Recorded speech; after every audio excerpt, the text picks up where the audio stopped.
स्वदेशी का मामला हो, स्वावलंबन का मामला हो, राष्ट्रीय एकता के सामने जो चुनौतियां हैं, इन चुनौतियों को लेकर के होने वाले कार्यक्रम हो,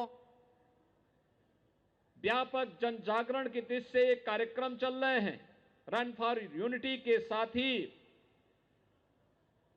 यह कार्यक्रम पूरे देश के अंदर बृहद पैमाने पर प्रारंभ हुए हैं और वर्तमान में आज से भारतीय जनता पार्टी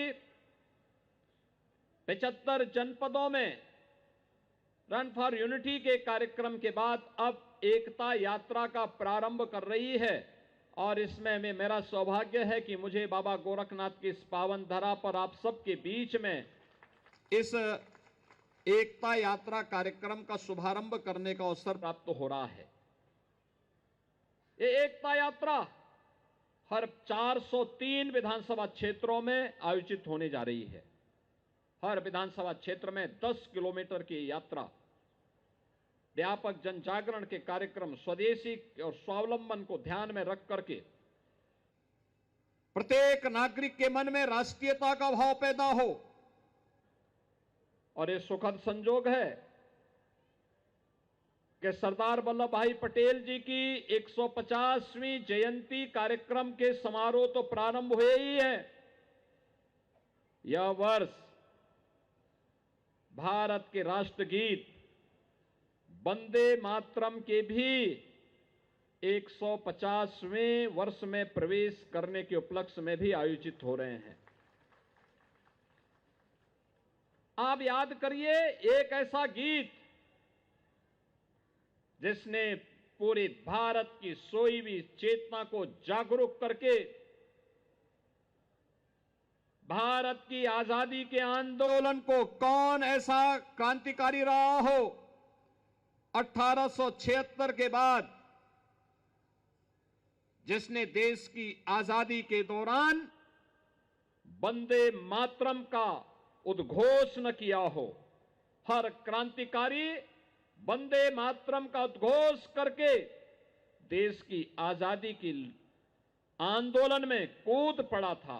क्या विद्यार्थी, क्या बच्चे, क्या युवा, क्या अधेड़, क्या बुजुर्ग, क्या महिला, क्या पुरुष, किसी भी उम्र का व्यक्ति वंदे मातरम एकमात्र उसके जीवन का मंत्र बन गया था और देखते ही देखते वंदे मातरम कई घोष विदेशी दासता से भारत को मुक्त करने का मंत्र बन गया।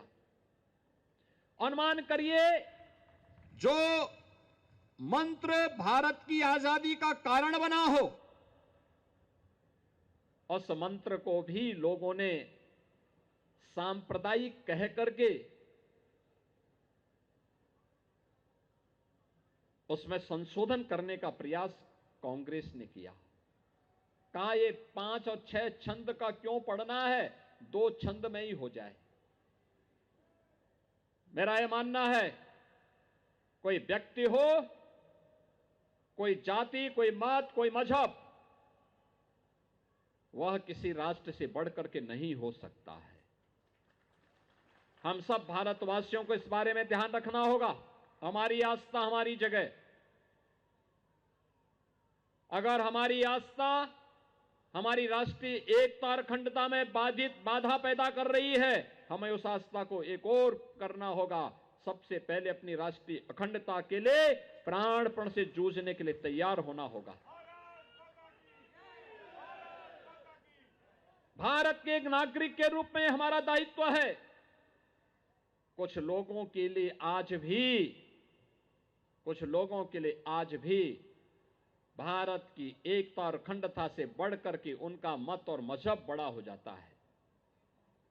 उनकी व्यक्तिगत निष्ठा महत्वपूर्ण हो जाती है और वास्तव में ऐसे लोग संदेह के दायरे में नहीं आते। वंदे मातरम का विरोध का कोई औचित्य नहीं।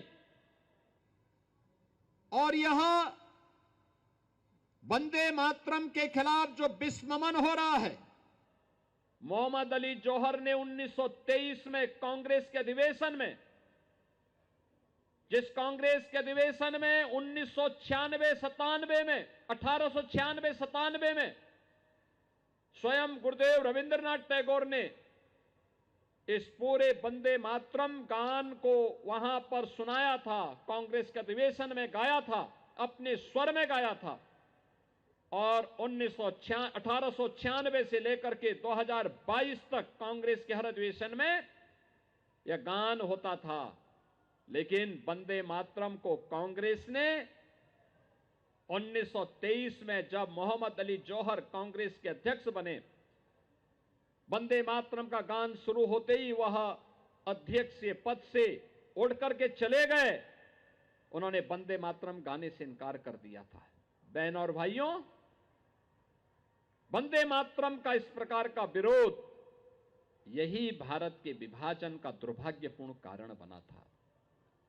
कांग्रेस ने अगर उस समय मोहम्मद अली जौहर को अध्यक्ष पद से बेदखल करके वंदे मातरम के माध्यम से भारत की राष्ट्रीयता का सम्मान किया होता, भारत का विभाजन नहीं होता। बाद में कांग्रेस ने एक कमेटी बनाई संशोधन करने के लिए कि वंदे मातरम गीत में ही संशोधन कर दिया जाए। 1937 में रिपोर्ट आई और कांग्रेस ने कहा कि इसमें कुछ ऐसे शब्द हैं जो भारत माता को दुर्गा के रूप में, लक्ष्मी के रूप में, सरस्वती के रूप में प्रस्तुत करते हैं, इनको संशोधन कर दिया जाए। अरे ये गीत धरती माता की उपासना का गीत है और भारत का ऋषि तो हमेशा कहता रहा है, हम सबका आह्वान करता रहा है, हर एक भारतीय का आह्वान करता रहा है और वह आह्वान रहा है माता भूमि पुत्रोहम पृथिव्या का। हम सबके संस्कार है, धरती हमारी माता है, हम सब इसके पुत्र हैं और पुत्र होने के नाते अगर मां के सम्मान में कहीं कोई आंच आती है, एक पुत्र के नाते हमारा दायित्व बनता है कि हम उसके खिलाफ खड़े हों।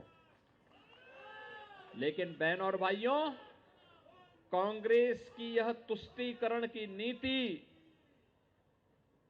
दुर्भाग्य से 1947 में देश के विभाजन का कारण भी बनी और आज भी हम सब ये मानते थे कि जो लोग भारत के अंदर हैं ये सभी भारत के प्रति निष्ठावान होकर के भारत की एकता और अखंडता के लिए कार्य करेंगे।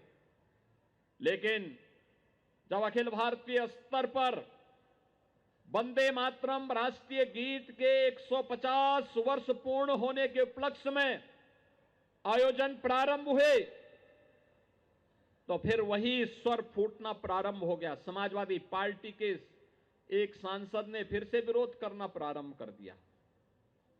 ये वही लोग हैं जो लोग लौह पुरुष सरदार वल्लभ भाई पटेल, जो भारत की अखंडता के शिल्पी हैं,